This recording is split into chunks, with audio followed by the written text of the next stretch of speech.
36. 그동안 궁전에서는 현악기 소리가 끊이지 않았다. 신의 계시는 끝났지만 그 효력은 지속되었는데 그건 사람들이 신의 계시가 아직 이루어지지 않았다고 느끼도록 만들기 위한 것이었다. 천국에서도 그러하겠지만 소망은 이루어진 뒤에도 남아있었다.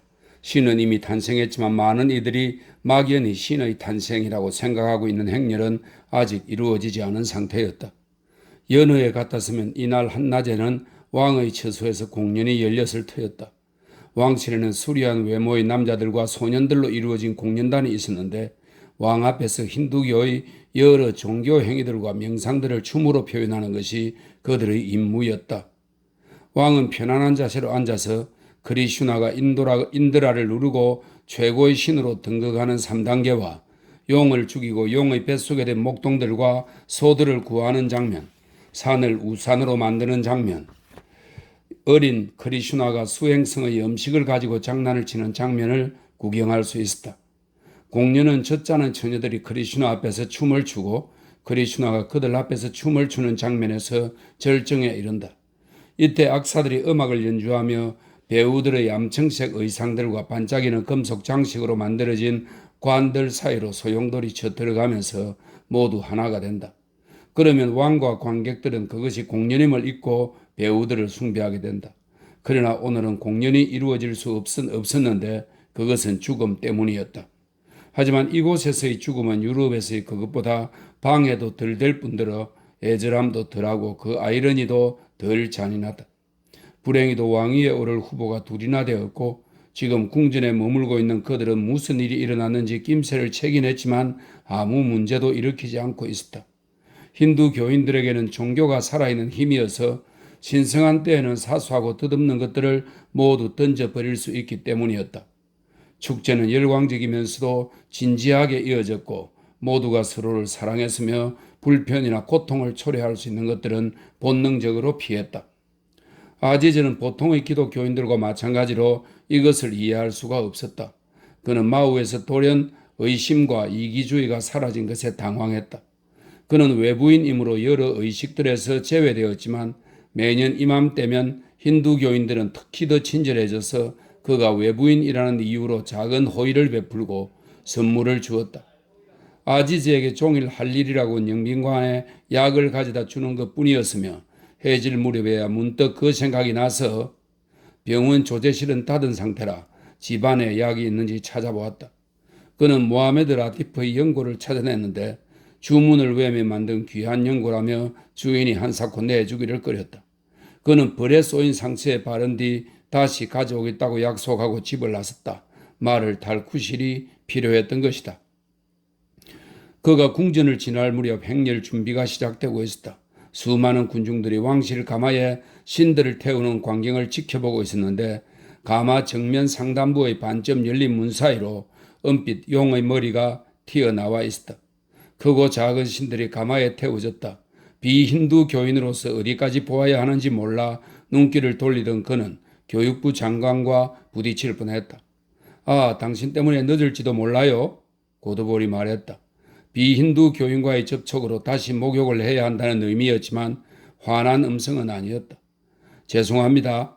아지즈가 사과하자 고드볼은 빙긋 웃으며 영빈관에 묵고 있는 사람들에 대한 이야기를 꺼냈고 아지즈가 필등의 아내는 퀘스티드 양이 아니라고 하자 이렇게 대답했다. 아, 그래요? 그는 히슬롭 씨 여동생과 결혼했지요. 난 벌써 1년 전부터 알고 있었어요. 여전히 차분한 음성이었다. 왜 말씀을 안 해주셨어요? 당신이 입을 다물고 있는 바람에 곤란한 일을 당했잖아요. 누구에게 어떤 말도 해준 적이 없는 고드볼은 다시 빙긋 웃으며 비난 어린 어조로 말했다. 나한테 화내지 마요. 나는 능력이 닿는 한 당신의 진실한 친구이며 게다가 오늘은 우리의 신성한 축일이니까요. 아지즈는 이 기인 앞에서는 늘 어린아이 같은 기분을 느꼈다. 뜻밖의 장난감을 받은 어린아이. 아지즈는 미소 짓고는 혼잡이 심해지다 길 쪽으로 말머리를 돌렸다. 청소부 악단이 도착하고 있었다. 그들은 곡식을 거르는 채와 청소부라는 직업을 나타내는 상징물들을 이용해 연주하며 성정군의 기세로 궁전 문을 향해 똑바로 행진해 나아갔다. 지금은 경멸받고 거부당하는 이들을 위한 시간이었기에 다른 음악은 모두 멈추었다. 더러운 청소부들의 연주가 있어야만 시는 신전에서 나올 수 있었는데 그건 영의 결합을 위해 더러움이 필요하기 때문이었다. 잠시 장엄한 광경이 연출되었다. 궁전의 문들이 활짝 열리자 흰옷을 입은 맨발의 신하들과 함께 주의 괴가 모습을 드러냈다. 괴 위에는 황금색 천이 덮여 있었고 정면에는 공작 부채들과 진홍색의 빳빳한 원반 모양의 깃발들이 장식되어 있었으며 안에는 작은 조각상과 꽃들이 가득했다. 사람들이 주의 괴를 들어 어깨에 매자 우기의 반가운 햇살이 세상을 색깔로 가득 채워 궁전벽에 그려진 노란 호랑이들이 금방이라도 튀어나올 것 같았고 분홍과 잿빛 구름대가 위의 진짜 하늘로 이어지는 듯했다. 주의 괴가 움직였다. 길에는 가마를 따라갈 코끼리들이 우글거렸는데 겸손의 표시로 코끼리 등의 가마는 비어있었다. 아지즈는 자신의 종교와 아무 관련도 없는 그런 신성한 것들에 주의를 기울이지 않았다. 그는 북방으로부터 힌두스탄으로 내려왔지만 맛있는 과일도 깨끗한 물도 재치 있는 대화도 심지어 친구 하나도 발견할 수 없었던 존경하는 바브로 황제처럼 지루하고 약간 냉소적인 기분까지 들었다. 길은 금세 도시를 벗어나 높은 바위 산과 정글로 이어졌다. 아지즈는 이곳에서 말의 고삐를 당기고 발 아래 펼쳐진 거대한 마우 저수지를 내려다 보았다. 수면에 저녁 하늘의 구름이 비쳐 아래 세상까지도 하늘의 광희가 가득했고 대지와 하늘이 황홀경 속에서 서로를 향해 몸을 내밀어 금방이라도 부딪힐 것 같았다. 아지즈는 다시금 조금 전보다 더 냉소적이 되어 침을 뱉었다. 반짝거리는 둥근 저수지 한가운데에 검은 점 하나가 떠서 다가오고 있었는데 영빈관 배였다. 영국인들이 임시로 노를 대신할 물건을 구해 인도 순시에 나선 것이다. 아지즈는 그 광경을 보자 상대적으로 힌두 교인들에게 더 애정이 가서 우윳빛 궁전을 돌아보며 그들이 우상을 모시고 다니는 의식을 멋지게 즐겨야겠다고 생각했다. 어쨌거나 그들은 남의 인생을 꼬치꼬치 캐고 다니지는 않으니까. 찬드라푸르에서 퀘스트디 양이 그를 함정으로 꿰어냈던 인도를 보고 싶다는 말도 사실은 인도를 지배하는 방식의 하나였으며 거기에는 인도인에 대한 공감이라고는 없었다. 영국인들이 곧 신상이 내려질 계단을 응시한 채 공식적인 문제를 일으키지 않고 최대한 가까이서 구경하려면 어디까지 접근해야 하는지에 대한 논쟁을 벌이는 동안 그는 배 안에서 무슨 일이 벌어지고 있는지 훤히 알고 있었다. 그는 내쳐 영빈관으로 달렸다. 빌딩 일행이 없더라도 하인들이 있으니 몇 가지 궁금한 것들을 물어볼 수 있을 것이고 약간의 정보는 마다할 이유가 없었기 때문이다. 그는 왕실 무덤들이 있는 음산한 갑 쪽으로 난 길을 택했다. 궁전처럼 순백의 벽토로 단장한 무덤들은 안에서 새어나온 빛으로 어슴푸레하게 빛나고 있었지만 밤이 오면서 그 빛은 음산한 분위기를 더해가고 있었다. 갑은 키 큰 나무들로 덮여 있었는데 나뭇가지에 온종일 거꾸로 매달려 있느라 갈증이 난 큰 박쥐들이 나뭇가지에서 내려와 저수지 물을 핥으며 쪽쪽 입을 맞추는 듯한 소리를 냈다. 만족감에 젖은 인도의 저녁 풍경에 사방에서 우는 개구리, 끊임없이 타는 소똥, 머리 위에서 황혼을 가로질러 날아가는 철진한 콧불새 한 무리의 날개 달린 해골 같은 모습이 더해졌다. 그곳엔 죽음의 기운이 감돌았지만 슬픔은 없었다. 운명과 욕망 사이에 타협이 이루어진 것이며 인간도 그것에 묵종했다. 유럽인 영빈관은 수면에서 60m의 바위와 나무로 덮인 정글의 꼭대기에 위치하고 있었다. 아지즈가 그곳에 도착했을 무렵엔 물빛이 연한 자주빛이 도는 회색으로 변해 있었고 배는 보이지 않았다. 보초 하나가 현관에서 잠들어 있었고 십자형의 빈 방들에 등불이 밝혀져 있었다. 아지즈는 호기심과 악의에 차서 이방 저방을 돌아다녔다. 그런 행동은 소득이 있어서 피아노 위에 놓인 편지 2통을 발견했고 그는 재빨리 그것들을 읽기 시작했다. 그는 자신의 행동을 부끄럽게 여기지 않았다. 사적인 서신의 신성함은 동양에서는 인정되지 않는 데다 맥브라이드 씨도 그의 편지들을 죄다 읽고 내용을 공개한 적이 있었기 때문이다. 2개 중 더 흥미가 동하는 편지는 히슬롭이 필딩에게 보낸 것이었다. 그 편지는 과거에 그의 친구였던 이의 정신 상태를 알게 해주어 그의 마음을 더욱 얼어붙게 만들었다. 편지 내용은 주로 전응화에 가까운 것으로 보이는 랠프 무어에 관한 것이었다. 제 동생은 언제라도 좋으니 당신이 편리한 때에 보내세요. 이런 편지를 보내는 것은 동생이 말썽을 일으킬 것이 뻔하기 때문입니다. 그 다음엔 이런 내용이 이어졌다. 불만을 품고 살기엔 인생이 너무 짧다는 말. 저도 진심으로 공감하며 당신이 우리 인도의 압제자들에게 어느 정도는 협력할 수 있을 것 같다니 마음이 놓입니다.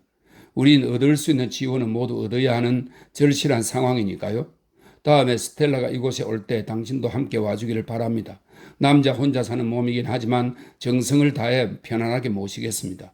이제 우리가 만나야 할 때가 되었으니까요. 처음 제 여동생과 결혼한다는 소식을 들었을 때에는 어머니가 돌아가신 데다 개인적으로 공경에 빠져 있었기에 기분이 상해서 분별 없는 태도를 보였습니다. 이제 화해할 때도 되었으니 당신 말대로 각자의 잘못을 인정하는 것이 좋을 듯합니다. 그리고 대를 이을 아들을 얻으셨다니 기쁩니다. 다음에 아델라에게 편지를 쓸 때 제가 화해하고 싶어 한다고 전해주시면 감사하겠습니다. 당신은 지금 영국령 인도를 벗어나 있으니 운이 좋은 겁니다. 정치적 선전 때문에 사건이 그칠 날이 없는데 배후를 켜낼 수가 없어요. 이곳에 오래 살수록 모든 것들이 밀착되어 있음을 확신하게 되지요. 제 개인적인 생각으로는 유대인들이 배후에 있는 듯 합니다. 여기까지가 빨강코 청년의 편지 내용이었다. 아지즈는 저수지 너머에서 들려오는 소음에 잠시 정신이 팔렸다. 행렬이 진행 중이었다. 두 번째 편지는 퀘스트 대왕이 필딩 부인에게 보낸 것이었다. 거기엔 한두 가지 흥미로운 암시들이 들어있었다. 발신인이 렐프는 나보다 더 인도를 즐기기를 바란다면서 내가 직접 갚을 수 없는 빚 어쩌고 한 것으로 보아 그에게 여행 경비를 대준 듯 했다. 그런데 퀘스트 대왕은 자기가 이날에 무슨 빚을 졌다고 생각하는 걸까? 아지즈는 그 구절이 마음에 들지 않았다. 그리고 렐프의 건강에 대한 내용도 있었다. 온통 스텔라와 렐프, 시릴, 론이였고 아지즈의 정신세계에서는 불가능한 너무도 다정하고 지각 있는 편지였다.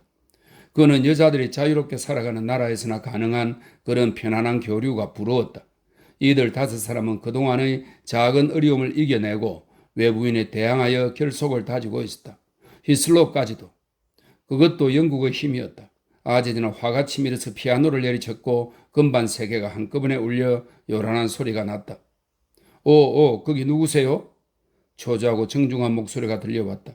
어디선가 들었던 목소리인데 누구의 것인지 기억나지 않았다. 어둑어둑한 옆방에서 무언가가 움직였다. 왕실 의사예요. 물어볼 게 있어서 왔어요. 영어는 잘 못해요. 그는 편지들을 주머니에 넣고 자신은 영빈관을 자유롭게 드나들 수 있는 몸임을 보여주기 위해 다시 피아노를 쳤다. 렐프 무어가 빛 속에 나타났다. 큰 키에 건늙은 얼굴, 불안감에 푸른색이 희미해진 커다란 눈, 헝클어진 숱없는 머리카락. 정말 이상하게 생긴 청년이었다. 영국이 당당하게 내보내는 그런 유형은 아니었다. 의사인 아디즈는 너무 늙은 어머니에게서 태어났구나 라고 생각했고 시인인 아디즈는 그 청년이 아름답다고 느꼈다. 일이 많아서 더 일찍 올 수가 없었어요. 아까 불에 물린 데는 어때요? 아디즈가 선심서는 태도로 물었다. 난 쉬고 있었어요. 그러라고 해서 좀 욱신거려요. 청년이 인도에 처음 왔다는 사실과 그의 겁먹은 태도가 불만에 찬 인도인에게 복잡한 영향을 미쳤다. 아지즈는 위협적으로 말했다.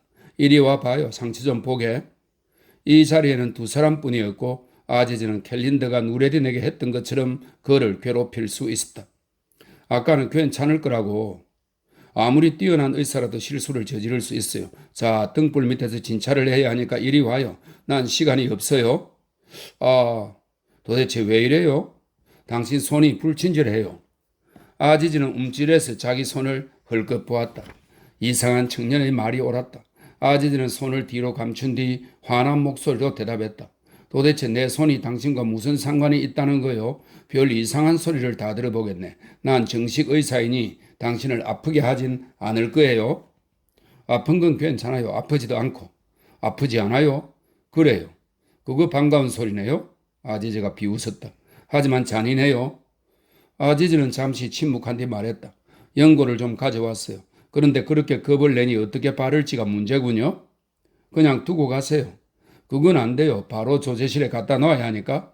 그가 손을 내밀자 청년은 테이블 건너편으로 더 물러섰다. 내가 상처를 치료해 주기를 원하는 거예요? 아니면 영국인 의사를 원하는 거예요? 아시르가르에 영국인 의사가 하나 있긴 하지만 여기서 40마일이나 떨어져 있고 딩노드 댐이 무너져서 갈 수도 없어요. 이제 자신이 처한 상황을 알겠어요? 아무래도 당신 문제로 필딩 씨를 만나봐야겠어요. 지금 당신의 행동은 한심하기 짝이 없어요. 그들은 배를 타고 나갔어요. 청년은 도와줄 사람을 찾아 주위를 헐끗거리며 말했다. 아지는 깜짝 놀란 채 했다. 마우 쪽으로 가진 않았기를 바랍니다. 이런 밤에는 사람들이 매우 광신적으로 변하니까요. 그 말을 입증하기라도 하려는 듯 그인의 입에서 나온 듯한 흐느낌이 들려왔다. 행렬이 감옥을 향해 가고 있었다. 당신은 우리를 이런 식으로 대하면 안 돼요. 청년이 항의했다. 여전히 겁에 질려 있긴 했지만 나약한 목소리가 아니어서 이번엔 아지즈도 주춤했다. 어떤 식으로요? 닥터 아지즈, 우린 당신에게 아무 해도 끼치지 않았어요? 아하, 내 이름을 알고 있군요. 그래요, 난 아지즈예요. 그럼요, 당신의 절친한 벗 퀘스티디 양은 마라바르에서 나에게 아무 해도 끼치지 않았지요? 왕실의 대포들이 일제히 축포를 쏘는 바람에 그의 마지막 말은 그 소리에 묻히고 말았다. 감옥 정원에서 쏘아올린 불꽃이 신호가 되었다. 불련한 죄수가 성가대의 발에 입을 맞추고 있었다. 집집마다 장미 꽃잎을 뿌리고 신성한 향신료들과 코코 야자 열매들을 내고 중간 과정인 지금 자신의 신전을 확장시킨 신은 기쁨에 차서 휴식을 취하고 있었다. 입에서 입으로 전해지면서 뒤죽박죽이 되고 질이 멸렬해진 구원에 관한 소문들이 영빈관에까지 들어왔다. 흠칫 놀란 아지즈와 렐프는 갑작스러운 빛에 이끌려 현관으로 나갔다. 요셉의 청동 대포가 계속 불을 뿜어댔고 도시 전체가 흐릿한 빛 덩어리로 변해 그 속에서 집들은 춤을 추고 궁전은 작은 날개들을 흔들고 있는 듯 했다. 아래의 물과 위의 산들과 하늘은 여전히 어둠에 쌓여 있었고 아직은 미약한 빛과 노래가 우주의 무형 덩어리들 사이에서 고투하고 있었다. 반복되는 노래를 한참이나 들은 뒤에야 노랫말을 알아들을 수 있었는데 신들의 이름을 순서를 바꾸가며 부르고 있었다. 라다 크리슈나, 라다 크리슈나, 라다 크리슈나, 라다 크리슈나, 크리슈나 라다 크리슈나, 라다 크리슈나, 라다 크리슈나. 노래소리에 잠이 깬 영빈관 보초가 쇠촉이 달린 창에 몸을 기댔다. 난 이만 가봐야겠어요. 잘 있어요? 아지즈는 그렇게 말하며 손을 내밀었다. 그 순간 그는 영국인 청년과 친구가 아님을 까맣게 잊고 있었고 동굴보다 더 멀리 있는 아름다운 무언가에 정신을 집중하고 있었다. 청년이 그의 손을 잡자 아지즈는 자신이 얼마나 가정스럽게 굴었는지를 상기하고 부드럽게 말했다. 이제 내가 불친절하다고 생각하지 않아요? 예, 그걸 어떻게 알지요? 당신은 이상한 사람이군요. 그건 어렵지 않아요. 난 그걸 언제나 알 수 있어요. 처음 보는 사람이 친구인지 아닌지를 언제나 알 수 있다고요? 그래요. 그럼 당신은 동양인이군요? 아디즈는 흠칫 놀라며 손을 풀었다. 그것은 이슬람 사원에서 처음 무어 부인을 만났을 때 그녀에게 했던 말이었고 많은 고통을 당한 뒤에야 그는 그 악연의 고리를 끊었다. 다시는 영국인과 친구가 되지 않으리라. 이슬람 사원, 동굴, 이슬람 사월, 동굴. 그런데 그 고리가 다시 시작되고 있었다. 아지즈는 청년에게 신비의 연고를 주었다. 이걸 가져요. 이걸 바를 때마다 나를 생각해요. 당신에게 줄 테니까. 작은 선물이라도 해야 하는데 가진 게 이것뿐이에요. 당신은 무어 부인의 아들이니까. 맞아요. 청년이 웅얼거렸다. 아지즈는 지금까지 꽁꽁 숨겨왔던 마음이 고개를 드는 것을 느꼈다. 하지만 당신은 히슬롭의 동생이기도 하지요. 아, 슬프게도 두 나라는 친구가 될 수 없지요. 알아요. 아직은 안 되지요. 어머니가 나에 대한 말씀을 하시던가요? 예. 청년은 아지즈로선 이해할 수 없는 이상한 목소리와 몸짓으로 덧붙였다. 편지했어요. 편지했어요. 어머니는 당신을 사랑했어요. 그래요. 당신의 어머니는 나에게 세상에서 가장 좋은 친구였죠. 아지즈는 벅찬 감사의 마음에 당황하여 침묵에 빠져들었다. 무어 부인의 이러한 영원한 미덕은 결과적으로 무엇으로 나타났는가? 냉정히 생각해보면 아무것도 없었다. 그녀는 그를 위해 정인이 되어주지도 않았고 감옥으로 면회를 온 적도 없었다. 그런데도 그는 그녀에게 마음을 빼앗겨 언제나 그녀를 사랑했다. 지금은 인도의 가장 좋은 계절인 우기지요. 행렬의 등불들이 흔들리는 커튼에 수노인 장식처럼 움직이고 있었다. 그분께 이 계절을 꼭 보여드리고 싶었는데 지금은 만물이 행복한 때예요. 우리가 이해할 수 없는 소리들을 외쳐대는 저 밖의 사람들도 행복하지요. 저수지마다 물이 가득하니 즐거워서 춤을 추는 것이고 이것이 바로 인도예요. 당신이 관리들과 함께 오지 않았더라면 우리나라를 보여줄 수 있을 텐데 어쩔 수가 없네요. 지금 30분 정도라도 배를 타고 나가볼까요? 다시 똑같은 과정이 되풀이되는 걸까? 아지즈는 가슴이 벅차서 물러설 수가 없었다. 그는 어두운 바깥으로 빠져나가 무어 부인의 아들에 대한 경의를 표해야만 했다. 그는 손님들이 배를 타고 나가지 못하도록 노를 숨겨놓은 것을 알고 있었고 빌딩이 담배를 만날 경우에 대비하여 노 4개를 다 가지고 나왔다.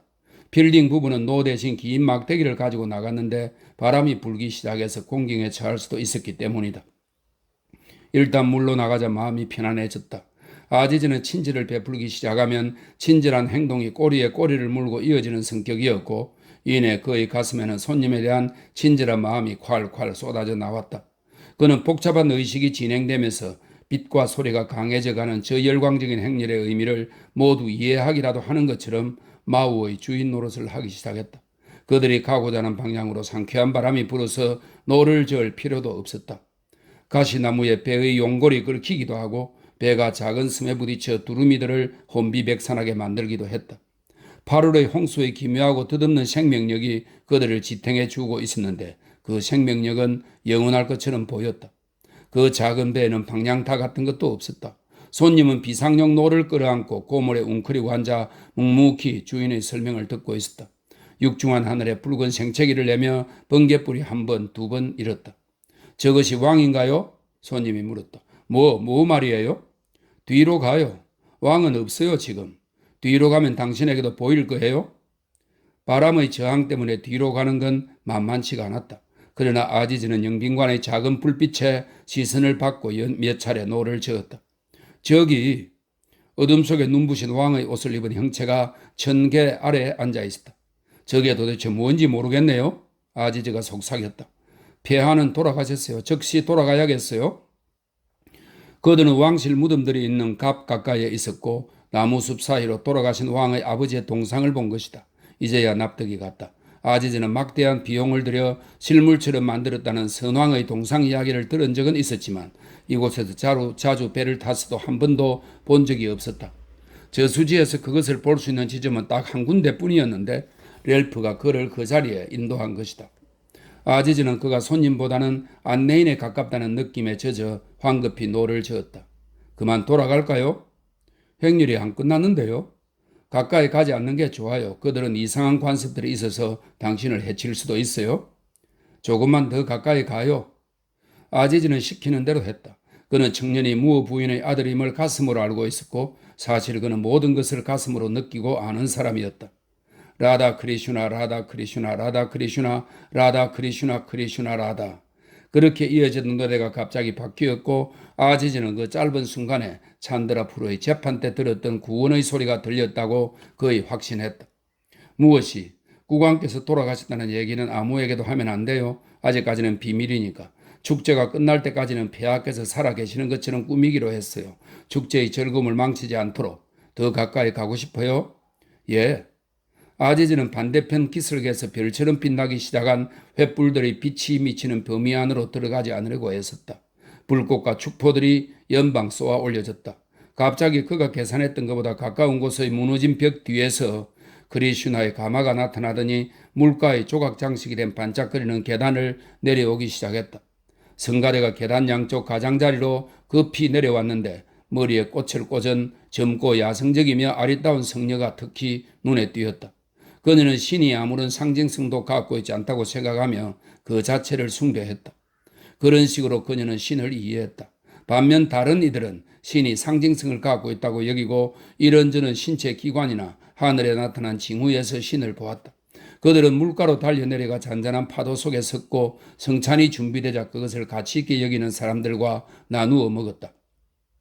고두볼이 바람에 떠다니는 아지즈의 배를 발견하고 두 손을 흔들었는데 분노의 표시인지 기쁨의 표시인지 아지즈로서는 알 수가 없었다.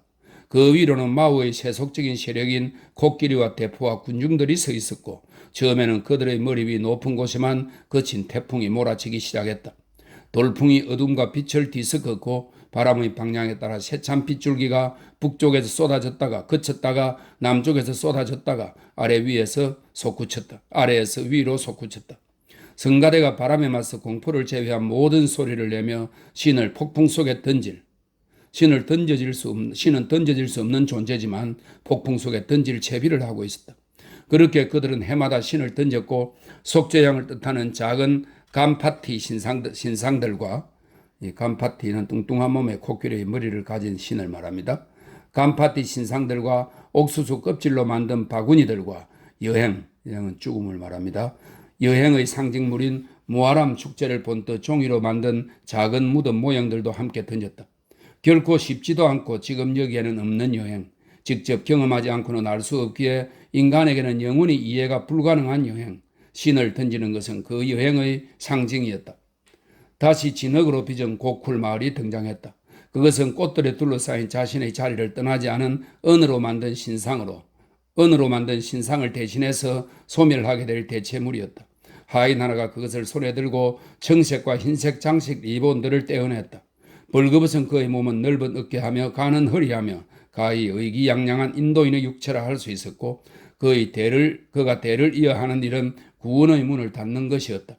그가 고쿨 마을을 밀면서 검은 물속으로 걸어 들어가자 진흙 인형들이 의자에서 미끄러져 빗물에 뭉그러지면서 어느 것이 칸 사왕이고 어느 것이 크리슈나의 부모인지 분간할 수가 없게 되었다. 시커먼 물이 잔잔한 물길을 일으키며 진흙 마을을 조금씩 삼키더니 커다란 파도가 달려들었다. 그 순간 영국인들의 외침이 들려왔다. 조심해요. 두 배가 부딪혔다. 4명의 외부인들은 팔을 뻗어 서로를 움켜잡았고 배들은 노들과 막대기가 삐죽 튀어나온 채 소용돌이에 갇힌 신화 속의 괴물처럼 빙글빙글 돌았다. 그들이 할 일 없이 하인 쪽으로 떠가는 동안 군중들의 분노의 소리인지 기쁨의 소리인지 모를 함성을 올렸다. 하인은 무표정한 아름다운 검은 얼굴로 잠자코 기다리고 있었고 진흙 마을이 완전히 물에 잠기는 순간 배가 그것에 부딪혔다. 부딪히는 충격은 약했지만 가장 가까이에 있던 스텔라가 남편의 품으로 움츠러들었다가 앞으로 몸을 내밀면서 아지즈에게 쓰러지는 바람에 배들이 뒤집히고 말았다. 그들은 따뜻하고 얕은 물에 빠졌다가 아우성 속에서 비틀거리며 일어섰다. 노들과 진흙 마을, 로니와 아델라의 편지가 사방에 흩어져 어지럽게 떠다녔다. 축포가 불을 뿜고 북소리가 울리고 코끼리들이 울부짖고 도움을 때리는 나무망치의 울림과도 같은 번개를 동반하지 않은 무시무시한 천둥소리가 그 모든 소리들을 삼켜버렸다. 인도가 절정이란 것을 인정한다면 그것이 바로 절정이었다. 비는 만물을 흠뻑 적시는 자신의 임무를 꾸준히 수행하여 이내 주의 궤의 황금색 천과 호사스러운 원반 모양의 깃발을 망가뜨렸다.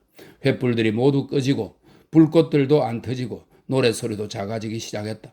사람들이 진흙마을을 고드볼 교수에게 가져다 주자 그는 격식도 갖추지 않고 남은 진흙 조각을 떼어 자신의 이마에 발랐다. 지나간 일은 지나간 일이고 침입자들이 정신을 수습하는 사이 힌두 교인들은 뿔뿔이 흩어져 도시로 돌아갔다. 신상도 제자리로 돌아갔고 이튿날 왕실의 제단에 자홍색과 녹색 커튼이 드리워졌을 때 홀로 자신만의 죽음을 맞았다. 노래는 그보다 오래 이어졌고 종교의 너덜너덜한 가장자리, 만족스럽지도 못하지도 않은 혼란들, 가드 씨 러브, 지난 24시간의 흐릿한 기억을 돌아보며 그것의 감정적인 중심이 어디에 있었는지를 말한다는 것은 구름의 중심을 찾아내는 것만큼이나 불가능한 일이었다. 마지막 글입니다. 37. 다시 친구가 되었지만 이제 더 이상 만날 수 없음을 알게 된 아지즈와 필딩은 마지막으로 말을 타고 마우 정글로 갔다. 물도 줄어든 데다 국왕의 죽음이 공식적으로 발표되어 필딩 일행은 예법에 따라 내일 아침에 떠나야 했다. 축제와 국상 때문에 필딩은 임무를 완수하지 못한 채 떠날 수밖에 없었다. 사실 그의 주된 방문 목적은 조지 5세 고등학교 시찰이었는데 고두볼이 핑계를 대고 차일피일 미루는 바람에 그를 만나기조차 어려웠다. 오늘 오후에야 아지즈는 진실을 털어놓았다. 고두볼이 세운 학교는 곡물 창고가 되었고 고두볼은 자신이 모셨던 학장에게 그런 사실을 털어놓고 싶지 않아서 필딩을 피해온 것이라고. 그 학교는 작년에야 총독 대리인에 의해 문을 열게 되었으며 서류상으로는 아직 번창하고 있었다. 고두볼은 실상이 알려지기에 앞서 다시 학교 문을 열고 학생들이 결혼하여 아이를 낳기 전에 그들을 모으고 싶어 했다. 필딩은 그 복잡한 사정과 정력의 낭비에 웃음이 나왔지만 이제 그는 예전처럼 가볍게 여행하는 사람이 아니었다. 교육은 그의 수입과 가족의 안락한 삶이 달린 문제인지라 그의 지속적인 관심사일 수밖에 없었다. 교육을 좋게 보는 인도인들이 그의 없음을 아는 그는 넓은 관점에서 그것에 대해 개탄했다. 그는 토호국들의 문제점에 대해 심각한 이야기를 꺼냈지만 아지즈의 다정함에 더 정신이 빼앗겼다. 어쨌거나 그들의 화해는 성공적이라고 할 수 있었다.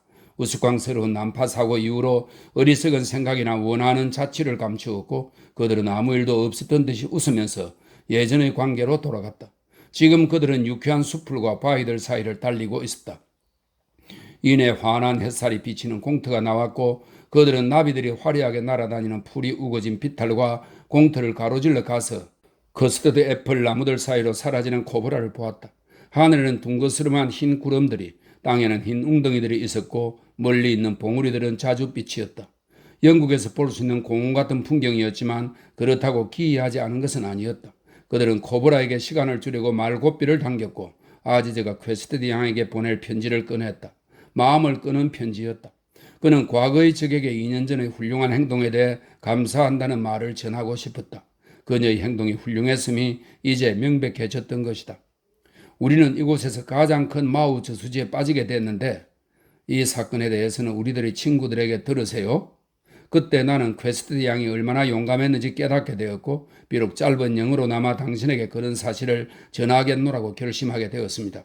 당신 덕분에 나는 감옥에서 나와 아이들과 이곳에서 행복하게 살고 있습니다. 나의 아이들에게도 당신에게 크나큰 애정과 존경심을 품도록 가르칠 것입니다. 퀘스티드 양이 무척 기뻐할 거예요. 당신이 마침내 그녀의 용기를 깨닫게 되었다니 나도 기뻐요. 난 주위의 모든 사람들에게 친절을 베풀어 끔찍한 마라바라 사건을 영원히 지워버리고 싶어요. 그동안 난 수치스러울 정도로 경솔했어요. 당신이 내 돈을 훔쳐갔다고 생각하다니 동굴 사건만큼이나 엄청난 실수예요. 아지즈, 난 당신이 내 아내와 이야기를 나눴으면 좋겠어요. 내 아내도 마라바라 사건이 지워졌다고 믿고 있으니까요. 어떻게요? 모르겠어요. 나한테는 말을 안 해주니까. 어쩌면 당신에게는 말할지도 모르죠. 그녀는 나와는 다른 생각들을 갖고 있는데 사실 그녀와 떨어져 있을 때는 그런 생각들이 터무니없게 여겨지다가도 그녀와 함께 있으면 그녀를 좋아하기 때문에 그런지 몰라도 내가 반쯤 귀머거리에 반쯤 장님이 된 것처럼 느껴져요. 아내는 무언가를 추구하고 있어요. 당신과 나와 캐스티드 양은 대략적으로 말하자면 아무것도 추구하지 않지요. 우린 최대한 품위를 지키며 천천히 나아가고 있고 당신이 조금 앞서 있지요. 그러니까 우리 셋은 그런대로 훌륭한 사람들이죠. 하지만 내 아내는 우리와 함께 있지 않아요. 그게 무슨 뜻이에요? 시릴, 스텔라가 당신에게 충실하지 않다는 거예요? 그 말을 들으니 무척 걱정이 되는군요. 필딩은 주저했다. 그의 결혼 생활은 아주 행복하다고는 할 수 없었다. 그는 중년의 마지막 불꽃처럼 육체적인 열정이 되살아나는데 자신이 아내를 사랑하는 만큼 아내가 자신을 사랑하지 않는다는 것을 알기에 그녀에게 추근거리는 것이 부끄러웠다. 하지만 마우에 오면서 상황이 나아졌다. 마침내 그들 사이에도 연결고리가 생긴 듯했다. 각자의 외부에 존재하는 그 연결고리는 모든 관계에서 필수적인 것이다. 신학적으로 표현한다면 그들의 결합은 축복이라고 볼 수 있었다. 그는 아내가 자신에게 충실할 뿐 아니라 그 이상이 될 것 같다고 아지즈에게 말했고 자신에게도 분명치 않은 것을 설명하려고 애쓰며 사람마다 가치관이 다른 것 아니냐고 덧붙였다. 스텔라와 마라바르에 대해 이야기하고 싶지 않다면 렐프는 어때요? 저남은 사실 현명한 청년이지요. 아까 그 은유적 표현으로 설명하자면 그는 스텔라보다 좀 뒤처져 있긴 하지만 그녀와 함께 있는 것이 사실이에요. 그에게 전하세요. 할 말은 없지만 그는 진실로 현명한 사람이고 그에겐 영원한 인도인 친구가 있다고요. 내가 그를 사랑하는 건 우리가 다시 만나 작별 인사를 나눌 수 있도록 해주었기 때문이기도 하지요. 시릴, 우리에겐 이것이 마지막이에요. 그런 생각을 하면 슬퍼져서 성마를 즐길 수도 없지만요. 그래요. 그런 생각은 하지 맙시다. 빌딩 역시 이것이 친구로서의 마지막 만남임을 알고 있었다. 어리석은 오해들은 모두 풀렸지만 그들은 사회적인 합일점을 찾을 수가 없었다. 그는 영국 여자와 결혼함으로써 인도 주재 영국인들과 운명을 같이 하게 되었으며 그 한계들을 깨달아가고 있었고 벌써 자신이 과거에 보였던 영웅주의를 놀라워했다. 지금도 공경에 빠진 인도인을 위해 영국인들에게 대항할 수 있을까? 그런 의미에서 아지즈는 하나의 기념물이요 트로피였으며 두 사람은 서로를 자랑스럽게 여겼다. 하지만 작별은 불가피했다. 필딩은 이 마지막 오후를 그냥 흘려보내고 싶지 않은 간절한 마음에 자신에게 가장 소중한 존재인 아내에 대해 어렵사리 털어놓았다. 아내의 입장에서 보면 마우 방문은 성공적이었죠. 마음의 안정을 얻었으니까요. 스텔라와 렐프는 불안감에 시달리며 살아왔어요. 아내는 이곳에서 마음의 위안을, 그녀가 안고 있는 이상한 문제의 해결책을 찾았지요. 그는 잠시 침묵했고 땅이 물을 빨아들이면서 두 사람 주위에서 무수한 입맞춤들이 이루어졌다. 크리슈나 축제에 대해 무언가 아는 게 있어요? 나의 소중한 친구여. 그들은 그것을 공식적으로 고쿨 아슈탐이라고 부르지요. 모든 관청이 문을 닫는 걸 빼면 당신이나 나나 그것에 관심 둘 일이 있겠어요? 고쿨은 크리슈나의 탄생지죠. 베들레헴과 나사렛의 경우처럼 그의 탄생지가 다른 마을이라는 주장도 있긴 하지만 말이에요. 내가 알고 싶은 건 그것의 정신적인 면이에요. 그런 게 존재한다면 나와 힌두 교인들에 대해 토론하는 건 부질없는 짓이에요. 그들과 함께 살고는 있지만 아무것도 모르니까요. 나는 그들을 화나게 하는 행동이 어떤 것들인지도 잘 모르는걸요. 예를 들어 내가 그들의 신전에 뛰어든다면 해고를 당할 것인지 봉급을 2배로 받게 될 것인지도 몰라요. 직접 겪어봐야 알지요. 왜 그렇게 그들에 대해 알고 싶어 하지요? 설명하기가 어려워요. 고도벌에게 가끔 몇 마디 얻어들은 것 외엔 그들에 대해 이해하는 것도 없고 그들을 좋아하지도 않으니까요. 그 노인은 여전히 오소스 하고 다니나요? 아마 그럴 거예요. 필딩은 한숨을 지은 뒤 입을 열었다가 다물더니 조그맣게 웃으며 말했다. 말로 표현되는 것이 아니니 설명할 수가 없지만 내 아내와 처남은 왜 힌두교를 좋아하는 것일까요? 그 형식들에는 관심이 없으면서 말이에요. 그들은 도무지 나에게 말해주려고 하지 않아요. 그들은 내가 그들 삶의 일부분이 잘못되었다고 생각하는 것을 알기 때문에 조심스러워하지요. 그래서 당신이 그들과 대화를 나누어 봤으면 하는 거예요. 어쨌거나 당신은 동양인이니까. 아지즈는 대답하지 않았다. 그는 스텔라와 렐프를 만나고 싶은 생각이 없었는데 그것은 그들이 그를 만나고 싶어하지 않는다는 걸 알고 있으며 그들의 비밀이 궁금하지 않을 뿐더러 선량한 시릴이 좀 답답하게 여겨졌기 때문이다. 무언가가, 모습이 아닌 소리가 그를 휙 지나치며 퀘스트드 양에게 보내는 편지를 다시 읽도록 자극했다. 그녀에게 하고 싶은 말이 더 있지 않았던가? 그는 펜을 꺼내 덧붙여 썼다. 저는 이제부터 당신을 제 마음속의 성스러운 이름, 무어 부인과 연관지어 생각할 것입니다. 그가 편지 쓰기를 마친 순간 풍경을 담은 거울이 산산이 부서지며 초원이 나비들로 해체되었다. 메카에 관한 시, 카바에서의 하나됨, 순례자들이 친구를 보기 전에 죽은 나무인 가시나무 숲이 스쳐 지나갔고 죽은 아내가 생각났다. 하지만 이내 그의 정신의 특징인 얼마간 신비적이고 관능적인 세계는 산사태처럼 무너져 내렸고 현실로 돌아온 그는 사랑하는 친구 시릴과 함께 정거를 달리고 있는 자신을 발견했다. 입 다물어요. 어리석은 질문들로 우리의 마지막 시간을 망치지 마요. 크리슈나 이야기는 집어치우고 지각 있는 대화나 나누자고요. 그가 말했다. 그들은 그렇게 했다. 마으로 돌아오는 내내 그들은 정치에 관해 입씨름을 벌였다. 두 사람 다 찬드라프로 시절보다 단련이 되어 그런 논쟁을 즐길 수 있었다. 그들은 비록 헤어질 운명이었지만 어쩌면 그렇기 때문에 더 서로를 믿었다. 필딩은 대영 제국이 무례하다는 이유로 없어지지는 않을 것이기 때문에 더 이상 정중함은 필요치 않다고 말했다. 그러자 아지즈는 좋아요. 우리도 당신들이 필요치 않아요. 라고 반박하며 관념적인 정오를 담은 눈길로 쏘아보았다. 인도인들은 우리에게서 벗어나면 즉시 쇠퇴하고 말 거예요. 조지 5세 고등학교를 봐요. 의학을 잊고 주술로 돌아간 당신 자신을 봐요. 당신의 시들을 봐요. 매우 훌륭한 시들이죠. 봄베이 쪽에서 출간될 거예요. 그래요. 그 시들이 말하는 바가 뭐죠? 우리의 인도 여성들을 해방시키면 인도도 해방될 것이다. 그럼 해봐라. 먼저 당신의 여자부터 해방시켜봐요. 그럼 누가 아메드와 카림과 자밀라의 세수를 시켜줄까요? 멋진 상황이 펼쳐질 거예요. 아지즈는 점점 더 흥분되었다. 그는 말이 뒷발로 서도록 등자를 딛고 일어나 고삐를 잡아당겼다. 그러면 전쟁터에 나간 기분이 들리라. 그는 큰 소리로 외쳤다. 당신네 터튼들과 버튼들 모두 떠나시오. 우린 10년 전에는 당신들을 알고 싶어 했지만 이제 너무 늦었어. 우리가 당신들을 만나고 당신들의 위원회에 드는 건 정치적인 이유 때문이니 착각하지 마시오. 그의 말이 뒷발로 섰다. 가요, 떠나라고요. 우리가 왜 그토록 많은 고통을 겪어야 하죠? 과거엔 당신들을 비난했지만 이제 우린 현명해져서 우리 자신을 비난하고 있어요. 우리는 영국이 고난에 처하기 전까지는 침묵할 것이지만 다음에 유럽에서 전쟁이 터지면 아하 그럼 우리의 때가 되는 거지요? 그는 말을 끊었고 풍경이 미소를 짓고는 있었지만 묘비처럼 인간의 소망을 덮쳤다. 그들은 세상을 너무 사랑해서 원숭의 형상을 취했다는 한우반 신정과 욕정을 일으키기는 하지만 그 음란함이 영원성을 갖고 있기에 인간의 육신과는 아무 관련도 없는 시바 신전을 천천히 지났다. 그들은 첨벙첨벙 물을 튀기며 나비들과 개구리들 사이를 지나갔다.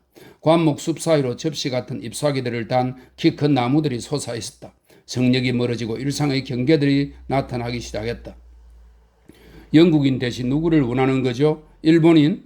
필딩이 말고삐를 당기며 조롱했다. 아니, 아프가니스탄이요. 나의 조상들이죠. 오, 당신의 힌두교인 친구들이 좋아하겠군요. 안 그래요? 조정이 이루어질 거예요. 동양의 정치가들이 회의를 열어서 조정이 잘도 이루어지겠네요. 우리가 급에 질려 영국의 통치를 받아들이도록 당신들이 사람을 시켜 떠들고 다니게 하고 매주 파이어니어 신문에 싣는 파샤와르에서 캘커타까지 이르기까지 모든 남자를 굴복시키고 모든 여자를 강간하겠다는 날가 빠진 협박. 우린 다 알아요. 아지즈는 그래도 마우에 아프가니스탄인들을 끼워 맞출 수가 없어서 궁지에 몰리자 말을 뒷발로 서게 했고 자신에게는 모국이 있음을 혹은 있어야 함이 상기되자 크게 외쳤다. 인도는 하나의 국가가 될 거예요. 어떤 외국인도 없는 힌두교인과 이슬람교인과 시크교인 모두가 하나가 될 거예요. 만세, 인도 만세, 만세, 만세. 하나의 국가가 된 인도. 이 얼마나 멋진 이상인가. 따분한 19세기의 자매국가 모임에 참여하는 마지막 주자. 현 세계에서 자신의 자리를 차지하기 위해 띠뚱거리며 오느니 필적할 만한 나라는 신성 로마 제국뿐인 인도는 어쩌면 과테말라나 벨기에와 어깨를 나란히 하게 되리라. 필딩이 조롱했다. 아지즈는 화가 머리 끝까지 치밀어 어쩔 줄 모르고 이리저리 날뛰다가 소리쳤다. 어쨌든 영국인은 타도되어야 해요. 그것만은 확실하지요. 당신들은 하루빨리 타도되어야만 해요. 우리 인도인들은 서로를 정오할지도 모르지만 우리가 가장 정오하는 대상은 당신들입니다. 내가 하지 못하면 아메드가, 카림이 할 거예요. 50년이 아니 500년이 걸린다고 해도 우린 당신들을 몰아낼 겁니다. 그래요. 우린 지독한 영국인들을 한 사람도 남김없이 바다에 쳐넣을 거예요. 그 다음에 그는 필딩을 향해 맹렬하게 달려갔다. 그 다음에 그는 필딩에게 반쯤 입을 맞추며 결론 지었다. 당신과 나는 친구가 될 거예요. 왜 지금 친구가 될 수 없지요? 필딩이 그를 다정하게 껴안고 말했다. 나도 원하고 당신도 원하는데. 그러나 말들은 그것을 원하지 않기 때문에 서로에게서 멀어졌고 땅도 그것을 원하지 않아서 바위들을 내밀어 그들이 나란히 달리지 못하도록 앞뒤로 달릴 수밖에 없도록 만들었다.